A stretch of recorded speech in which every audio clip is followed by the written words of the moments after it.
Chapter 8. The Robin Who Showed the Way. She looked at the key quite a long time. She turned it over and over and thought about it. As I have said before, she was not a child who had been trained to ask permission or consult her elders about things. All she thought about the key was that if it was the key to the closed garden, and she could find out where the door was, she could perhaps open it and see what was inside the walls, and what had happened to the old rose-trees.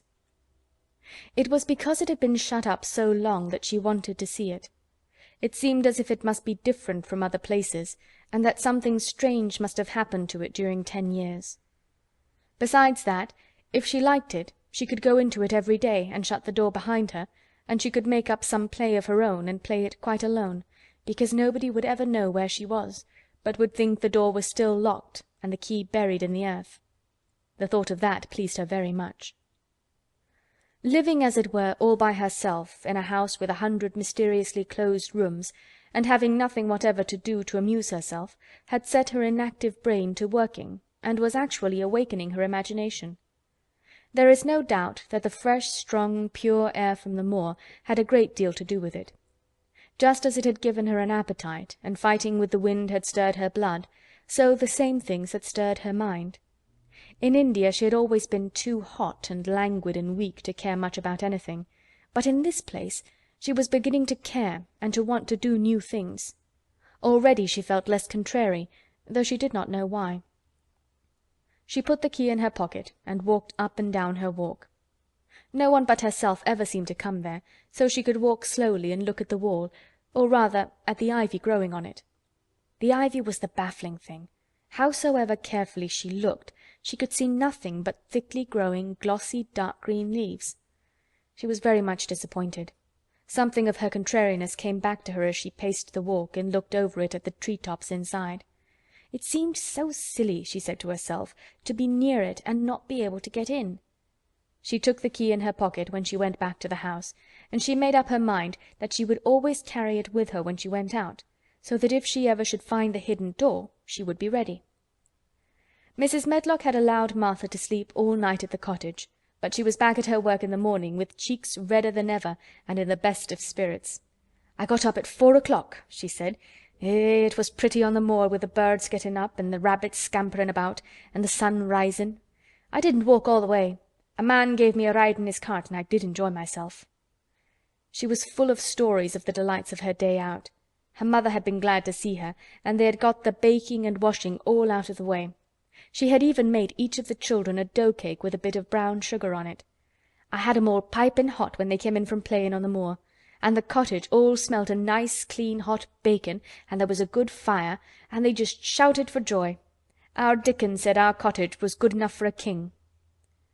In the evening they had all sat round the fire, and Martha and her mother had sewed patches on torn clothes and mended stockings, and Martha had told them about the little girl who had come from India, and who had been waited on all her life by what Martha called blacks, until she didn't know how to put on her own stockings. They did like to hear about you," said Martha. "They wanted to know all about the blacks, and about the ship you came in. I couldn't tell 'em enough." Mary reflected a little. "I'll tell you a great deal more before your next day out," she said, "so that you will have more to talk about. I dare say they would like to hear about riding on elephants and camels, and about the officers going to hunt tigers." "My word!" cried delighted Martha. "It would set 'em clean off their heads. Would tha really do that, miss? It would be same as a wild beast show like we heard they had in York once." "India is quite different from Yorkshire," said Mary slowly as she thought the matter over. "I never thought of that. Did Dickon and your mother like to hear you talk about me?" "Why, our Dickon's eyes nearly started out of his head, they got that round," answered Martha. "But mother, she was put out about your seeming to be all by yourself like. She said, 'Hasn't Mr. Craven got no governess for her, nor no nurse?' And I said, 'No, he hasn't, though Mrs. Medlock says he will when he thinks of it, but she says he mayn't think of it for 2 or 3 years. "I don't want a governess," said Mary sharply. "But mother says you ought to be learning your book by this time, and you ought to have a woman to look after you, and she says, 'Now, Martha, you just think how you'd feel yourself in a big place like that, wandering about all alone and no mother. You do your best to cheer her up,' she says, and I said I would." Mary gave her a long, steady look. "You do cheer me up," she said. "I like to hear you talk." Presently Martha went out of the room and came back with something held in her hands under her apron. "What does thou think?" she said with a cheerful grin. "I've bought thee a present." "A present?" exclaimed Mistress Mary. How could a cottage full of 14 hungry people give any one a present? "A man was driving across the moor peddling," Martha explained, "and he stopped his cart at our door. He had pots and pans and odds and ends, but Mother had no money to buy anything. Just as he was going away, our Elizabeth Ellen called out, 'Mother, he's got skipping ropes with red and blue handles.' And Mother, she calls out quite sudden, 'Here, stop, mister. How much are they?' And he says, 'Tuppence.' And Mother, she began fumbling in her pocket, and she says to me, 'Martha, tha's brought me thy wages like a good lass, and I've got 4 places to put every penny, but I'm just going to take 2pence out of it to buy that child a skipping rope.' And she bought one, and here it is." She brought it out from under her apron and exhibited it quite proudly. It was a strong, slender rope with a striped red and blue handle at each end. But Mary Lennox had never seen a skipping rope before. She gazed at it with a mystified expression. "What is it for?" she asked curiously. "For?" cried out Martha. "Does thou mean that they've not got skipping ropes in India, for all they've got elephants and tigers and camels? No wonder most of 'em's black. This is what it's for. Just watch me." And she ran into the middle of the room, and taking a handle in each hand, began to skip and skip and skip, while Mary turned in her chair to stare at her, and the queer faces in the old portraits seemed to stare at her too, and wonder what on earth this common little cottager had the impudence to be doing under their very noses. But Martha did not even see them. The interest and curiosity in Mistress Mary's face delighted her, and she went on skipping and counted as she skipped until she had reached 100. "I could skip longer than that," she said when she stopped. "I've skipped as much as 500 when I was 12, but I wasn't as fat then as I am now, and I was in practice." Mary got up from her chair, beginning to feel excited herself. "It looks nice," she said. "Your mother is a kind woman. Do you think I could ever skip like that?" "You just try it," urged Martha, handing her the skipping rope. "You can't skip 100 at first, but if you practice you'll mount up. That's what Mother said. She says, 'Nothin' will do her more good than skipping rope. It's the sensiblest toy a child can have. Let her play out in the fresh air skipping, and it'll stretch her legs and arms and give her some strength in 'em." It was plain that there was not a great deal of strength in Mistress Mary's arms and legs when she first began to skip. She was not very clever at it, but she liked it so much that she did not want to stop. "Put on thy things and run and skip out of doors," said Martha. "Mother said I must tell you to keep out of doors as much as you could, even when it rains a bit, so as thou wrap up warm." Mary put on her coat and hat and took her skipping rope over her arm. She opened the door to go out, and then suddenly thought of something, and turned back rather slowly. "Martha," she said, "they were your wages. It was your 2 pence, really. Thank you." She said it stiffly, because she was not used to thanking people, or noticing that they did things for her. "Thank you," she said, and held out her hand, because she did not know what else to do. Martha gave her hand a clumsy little shake, as if she was not accustomed to this sort of thing either. Then she laughed.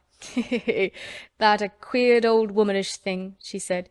"If that'd been our Elizabeth Ellen, that'd have given me a kiss." Mary looked stiffer than ever. "Do you want me to kiss you?" Martha laughed again. "Nay, not me," she answered. "If thou was different, p'raps tha'd want to thysel'. But tha isn't. Run off outside and play with thy rope." Mistress Mary felt a little awkward as she went out of the room. Yorkshire people seemed strange, and Martha was always rather a puzzle to her. At first she had disliked her very much, but now she did not. The skipping rope was a wonderful thing. She counted and skipped and counted until her cheeks were quite red, and she was more interested than she had ever been since she was born. The sun was shining, and a little wind was blowing. Not a rough wind, but one which came in delightful little gusts and brought a fresh scent of newly turned earth with it. She skipped round the fountain garden, and up one walk and down another. She skipped at last into the kitchen garden, and saw Ben Weatherstaff digging and talking to his robin, which was hopping about him. She skipped down the walk toward him, and he lifted his head and looked at her with a curious expression. She had wondered if he would notice her. She wanted him to see her skip. "Well," he exclaimed, "'pon my word, p'raps thou'rt a young un after all, and p'raps tha's got child's blood in thy veins instead o' sour buttermilk. Tha skipped red into thy cheeks as sure as my name's Ben Weatherstaff. I wouldn't have believed tha could do it." "I never skipped before," Mary said. "I'm just beginning. I can only go up to 20. "Thou keep on," said Ben. Tha shape's well enough for it for a young un that's lived with heathen. Just see how he's watchin' thee," jerking his head toward the robin. "He followed after thee yesterday. He'll be at it again to-day. He'll be bound to find out what th' skippin' rope is. He's never seen one.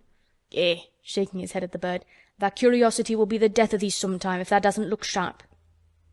Mary skipped round all the gardens and around the orchard, resting every few minutes.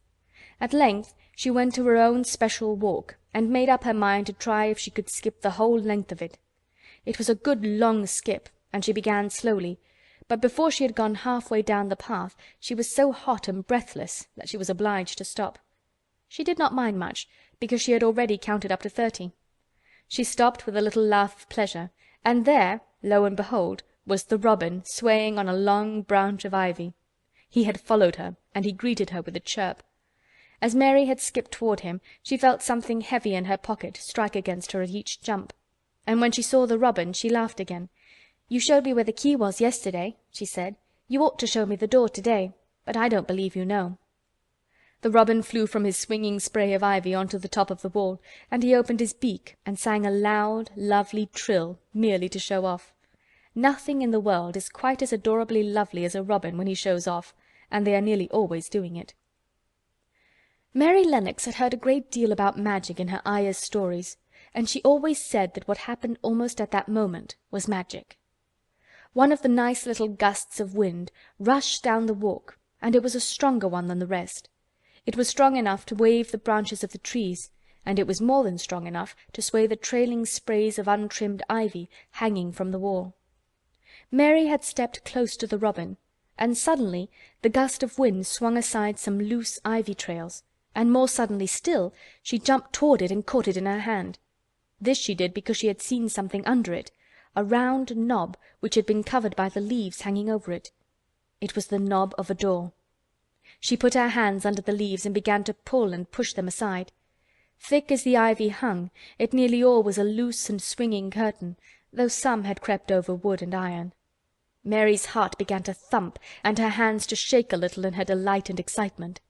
The robin kept singing and twittering away and tilting his head on one side as if he were as excited as she was. What was this under her hands which was square and made of iron and which her fingers found a hole in? It was the lock of the door which had been closed 10 years, and she put her hand in her pocket, drew out the key, and found it fitted the keyhole. She put the key in and turned it. It took 2 hands to do it, but it did turn. And then she took a long breath and looked behind her up the long walk to see if anyone was coming. No one was coming. No one ever did come, it seemed. And she took another long breath, because she could not help it, and she held back the swinging curtain of ivy and pushed back the door, which opened slowly, slowly. Then she slipped through it and shut it behind her, and stood with her back against it, looking about her and breathing quite fast with excitement and wonder and delight. She was standing inside the secret garden. End of chapter 8.